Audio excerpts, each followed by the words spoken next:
Hello everyone, स्वागत है आप सभी लोगों का कल्याण इंस्टीट्यूट यूट्यूब चैनल पे।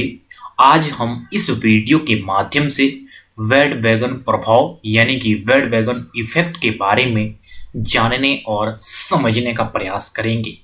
तो आप इस वीडियो को अंत तक जरूर देखिएगा और अगर चैनल को अभी तक सब्सक्राइब नहीं किया है तो चैनल को जरूर सब्सक्राइब कर दीजिएगा। आज हम इस वीडियो के माध्यम से यही समझेंगे कि बैंडवैगन प्रभाव होता क्या है, दरअसल इसके तहत कैसे गतिविधियां होती है, किस रूप में होती है, ये हम डिटेल में जानने और समझने का प्रयास करेंगे कि बैंडवैगन इफेक्ट होता क्या है दरअसल। तो चलिए समझते हैं कि बैंडवैगन इफेक्ट यानी कि बैंडवैगन प्रभाव दरअसल होता क्या है। बैंडवैगन प्रभाव यह बताता है कि एक वस्तु के लिए एक व्यक्ति की मांग अन्य उपभोक्ताओं द्वारा प्रभावित होती है जो उसे खरीदते हैं। यानी कि कोई भी व्यक्ति किसी वस्तु की डिमांड तब करता है जब अन्य लोग भी उस वस्तु को खरीदते हैं। यानी कि औरों की देखा देखी में कोई भी व्यक्ति बैंडवैगन प्रभाव के तहत डिमांड करता है। यानी कि जब लोग खरीद रहे हैं, जिस और ट्रेंड जा रहा है उसी और लोग उन वस्तुओं की डिमांड करते हैं।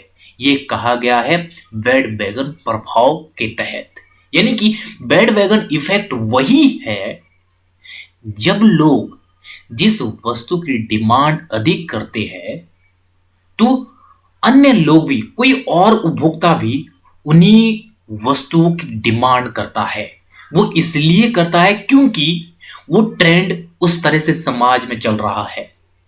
जिन वस्तुओं को लोग खरीदेंगे उससे प्रभावित होकर के अन्य उपभोक्ता भी उन वस्तुओं की डिमांड करता है, जिसका तात्पर्य यह है कि एक व्यक्ति की एक वस्तु के लिए मांग अन्य व्यक्तियों की खरीद में वृद्धि के अनुसार बढ़ती है। यानी कि जो कोई एक उपभोक्ता है वो उपभोक्ता इस चीज को ध्यान में रखते हुए किसी वस्तु की डिमांड करेगा कि अन्य लोग किस वस्तु को खरीद रहे हैं, उसके अनुसार ही वो व्यक्ति भी उन वस्तुओं को खरीदेगा। तो यानी कि कोई भी व्यक्ति वस्तु के लिए तब मांग करेगा जब अन्य व्यक्ति भी उस वस्तु को खरीद रहे होंगे। यानी कि जिस और समाज में जो ट्रेंड होगा, जिन वस्तुओं की अधिक डिमांड होगी, वह व्यक्ति भी उन्हीं वस्तुओं को खरीदेगा।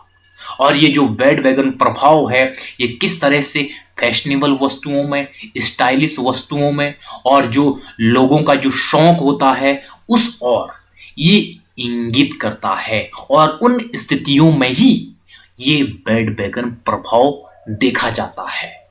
ये किस तरह से समाज में जो फैशन है किस और चल रहा है, लोग भी उन्हीं वस्तुओं की डिमांड करते हैं कि समाज में किस तरह के कपड़ों का जो फैशन चल रहा है तो अन्य लोग भी उन्हीं वस्तुओं की डिमांड करेंगे। तो यहाँ पे इस तरह की वस्तुओं पर जो फैशनेबल होती है, स्टाइलिश होती है, उन वस्तुओं पर बैंडवैगन इफेक्ट देखा जाता है। और बैंडवैगन इफेक्ट किस तरह से कपड़ों में होता है, जूतों में होता है और युवा लोगों के जो अन्य पोशाक होती है उसमें देखा जाता है। और बच्चों के जो खिलौने होते हैं उसमें भी बैंडवैगन इफेक्ट ये पाया जाता है। क्योंकि जो प्रसिद्ध खिलौने होंगे व्यक्तियों के, छोटे छोटे बच्चों के, तो किस तरह से लोग देखा देखी में अपने बच्चों के लिए भी उन खिलौनों को खरीदेंगे। कोई भी मार्केट में जब नए प्रकार के खिलौने आएंगे, आकर्षित होंगे, तो किस तरह से लोग उन वस्तुओं की डिमांड अधिक करेंगे। तो इस तरह से फैशनेबल वस्तुएं जिसमें कि जूता, कपड़ा और युवाओं की जो पोशाक है और बच्चों के जो खिलौने हैं, इनमें ये बैंडवैगन इफेक्ट देखा जाता है। और बैंडवैगन इफेक्ट किस तरह से बाजार में कुल मांग को वो प्रभावित करने की संभावनाएं रखता है। ये जाहिर सी बात है, जिस और समाज में फैशन चलेगा, जिस और समाज के लोग अधिकतर वस्तुओं को खरीदेंगे, तो ऐसे में अन्य उपभोक्ता भी उस ओर प्रेरित होंगे। जब प्रेरित होंगे तो उन वस्तुओं को डिमांड अधिक होंगी, तो इससे बाजार में जो कुल मांग है वो इसकी वजह से 100% वो प्रभावित होगी। पूरी की पूरी संभावनाएं, ये बैंडवैगन इफेक्ट, ये बाजार में मांग को प्रभावित करने की पूरी संभावना रखता है। तो इस तरह से बैंडवैगन इफेक्ट है। अगर मैं इसको संक्षिप्त में कहूं कि बैंडवैगन इफेक्ट वह है जब लोग समाज के लोगों की देखा देखी में वस्तुओं की डिमांड करते हैं या वस्तुओं को खरीदते हैं।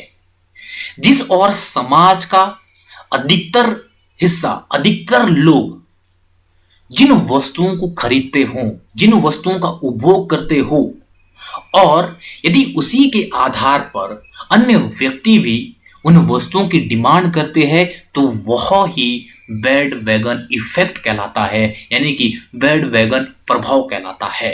तो इस तरह से आज की इस वीडियो के अंतर्गत हमने बैंडवैगन प्रभाव यानी कि बैंडवैगन इफेक्ट को डिटेल में समझा है और आसान शब्दों में समझा है। तो मुझे उम्मीद है कि आपके लिए जो ये आज की वीडियो है, ये वीडियो काफी उपयोगी रही होगी। और अगर चैनल को अभी भी सब्सक्राइब नहीं किया है तो चैनल को जरूर सब्सक्राइब कर दीजिएगा और मुझे दीजिएगा इजाजत। और आप सभी लोगों का बहुत बहुत शुक्रिया।